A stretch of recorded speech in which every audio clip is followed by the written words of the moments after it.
Berhasil selamat dari klan Celestial, Si Hao melarikan diri ke wilayah Provinsi Api.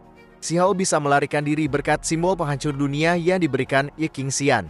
Dengan ini, Si Hao bisa merobek ruang dan melarikan diri dari kejaran beberapa Master Sekte.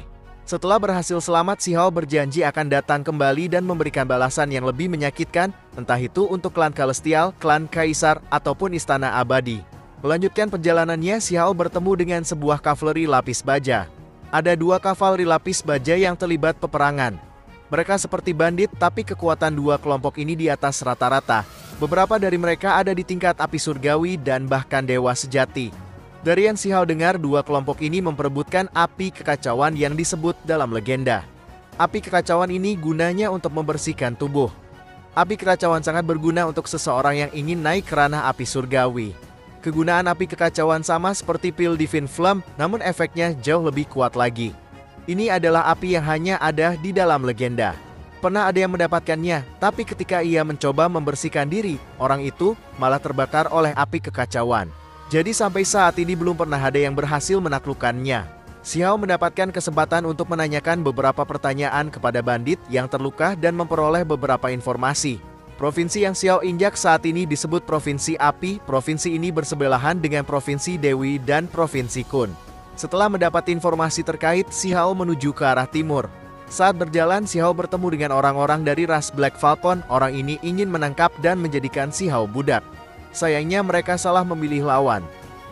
Kemudian, Si Hao memasuki kota Fufeng. Kota ini cukup ramai, ada beberapa obat dan teknik yang diperjualbelikan. Ada juga orang yang mencuri dari orang lain. Kota ini ramai sekaligus kacau.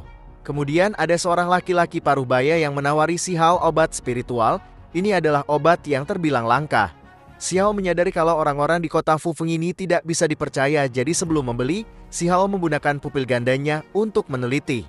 Ternyata obat yang dijual orang ini adalah obat palsu. Kemudian ada sebuah kejadian. Sepasang kuda naga merah turun ke kota Fufeng.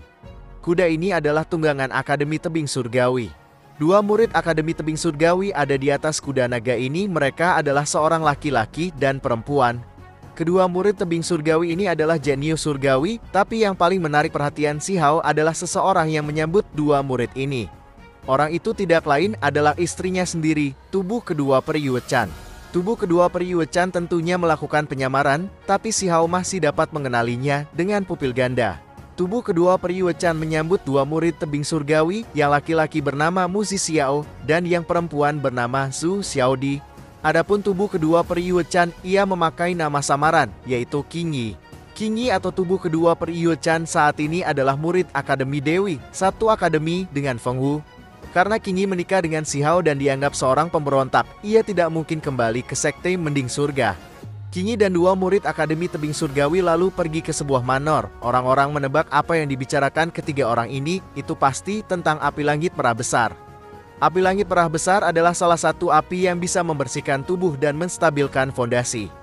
Ini adalah api yang paling sesuai untuk kultivasi murid Akademi Tebing Surgawi. Karena Akademi Dewi memiliki informasi tentang api ini, maka dari itu Akademi Tebing Surgawi datang untuk bernegosiasi.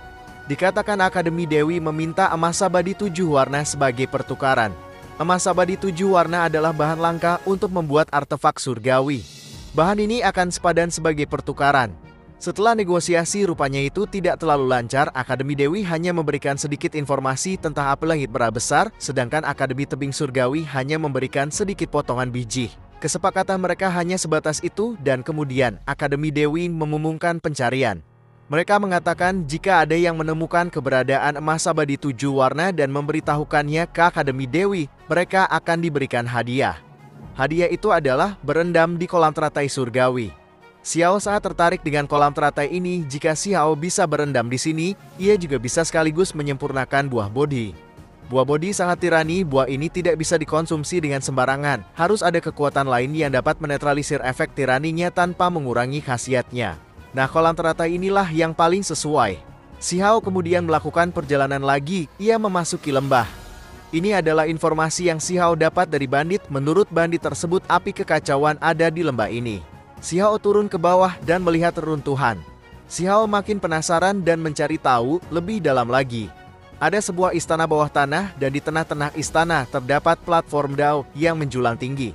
Di platform ini terdapat 9 kerangka naga yang melepaskan aura abadi. Nah, di tengah kerangka-kerangka ini terdapat peti mati perunggu. Ada 2 peti mati, yang besar dan yang kecil. Peti mati ini bergejolak seperti ada yang hidup dan mencoba keluar. Si Hao menggunakan pupil gandanya, tapi itu tidak dapat menembus ke dalam peti mati. Bukan hanya itu, keanehan yang terjadi, sebuah patung besar yang memiliki simbol dewa surgawi juga jatuh tanpa disadari. Si Hao memberanikan diri ingin membuka peti mati ini, tapi sekuat apapun si Hao mencoba, peti ini tidak bisa dibuka olehnya. Si Hao terus mencoba dan kemudian ia mendapat serangan jiwa. Sebuah proyeksi gambaran masa lalu muncul. Ini ada jejak pertarungan orang yang berada di puncak kekuatan. Si Hao tidak dapat melakukan apa-apa dengan peti mati ini dan beralih ke kerangka naga. Karena hanya ada kerangka, pikiran aneh si Hao ingin membuat sup dari tulang-tulang naga ini. Tapi pikiran si Hao segera terhenti ketika sebuah bola api muncul. Api ini memiliki kesadaran sendiri. Di awal-awal api ini menyerang si Hao. Jenis serangan yang bisa melelehkan apa saja, si Hao tidak berani bertindak gegabah. Si Hao sudah sakit kepala dengan hanya satu api, tapi api lainnya muncul. Api ini muncul dari peti mati perunggu. Tidak tahu apa yang terjadi, kedua api ini sepertinya saling bertentangan dan keduanya menghilang dalam sekejap. Bahaya menghilang, si Hao lalu mencoba menyimpan peti mati.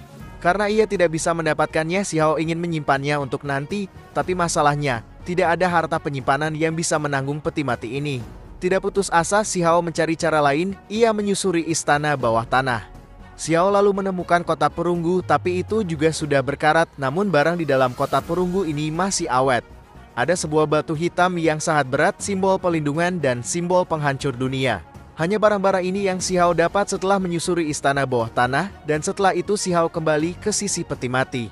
Si Hao merobek celah ruang dan mengirim peti mati bersama kerangka naga ke kedalaman tanah. Si Hao membagi mereka di tempat yang berbeda-beda, ini akan lebih menyulitkan orang menemuinya. Setelah semuanya berjalan lancar, si Hao berkeinginan pergi ke Akademi Dewi. Tentunya dengan simbol penghancur dunia, hal ini mudah dilakukan. Nah, di sini dulu guys, si Hao akan ke tempat istrinya. Bakal gimana nih kelanjutannya? Tunggu di episode selanjutnya.